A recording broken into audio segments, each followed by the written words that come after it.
Perlamon tergatis. Maybe I'm not saying it right.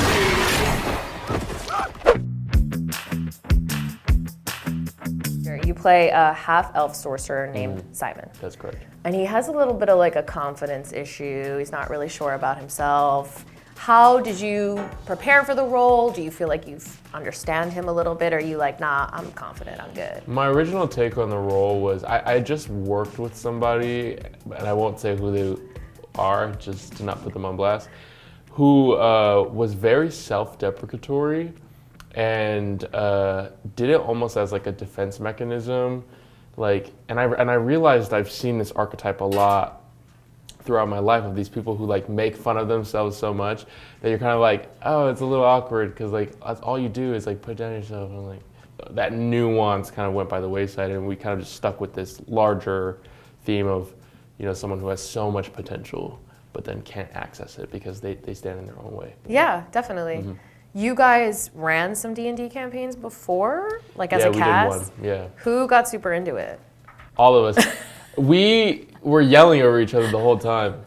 I just imagine the concept of like actors playing D&D, just being like, who's getting the floor at any point. Yeah, it's just there's a big chaos. Like Hollywood D&D ring. Yeah, apparently. A D&D ring. Yeah, apparently. Everyone thinks it's more salacious stuff in Hollywood. It's just people playing D&D. It's just people playing D&D, to be honest.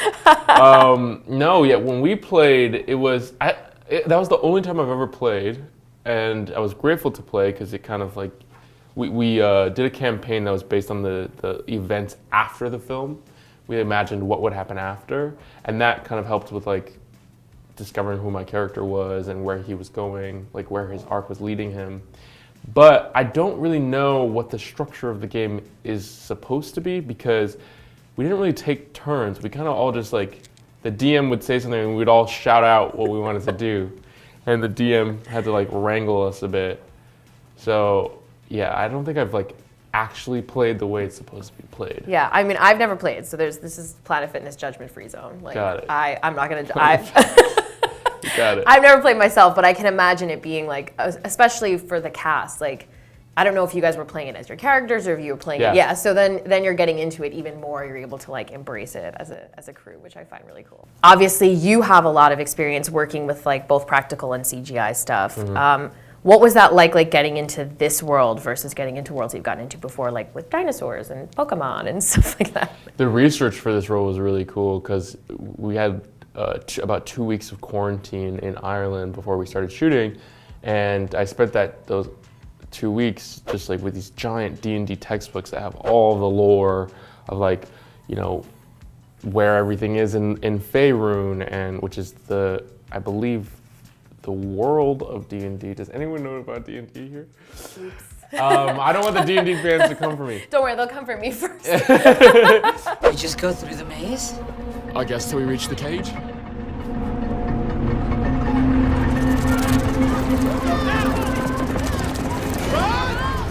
Yeah, and I feel like you're an especially interesting person to talk to because you have so many ties to like big things like Dungeons and Dragons, Jurassic World, then game stuff like The Quarry, and obviously Pokemon Detective Pikachu. So I'm curious, like, if you are the kind of person who you tend towards those roles because you have an affinity for that personally. Like if you're like, yeah, get me in a movie about this. This shit's cool. Like I like that. Yeah, it's interesting. I was just talking about this with Reggae the other day. Like, as an actor, a lot of people think that you have so much choice, but you really don't. Like, you really kind of just like, if people want you, you're like, thank God, like, I'll do it. You know, and it's like interesting how I've kind of been like, I've been a part of a lot of like video game or just like game stuff. Yeah. I mean, I love video games. There's like such a big part of my childhood and my adulthood. So I'm not mad at it. But I'm like, what is the cosmic lesson here? Like, what is the cosmic significance of like, that I keep doing these kind of game related projects? I don't know. It's interesting. I mean, maybe it's just a chapter. Maybe then. Who knows? Yeah, you never know. Yeah. Are you playing anything right now? Horizon Zero Dawn. Yeah, do you like it? Yeah, it's great. It's great. And for I a little love an while. open world. I can't wait for Legend of Zelda. I'm super excited for that. I'm the same way, which is why like it's great getting into an open world game, but I'm like, this is gonna be a time suck. Yeah, no. Like this is my life for a little while. Yes, exactly that. Exactly that.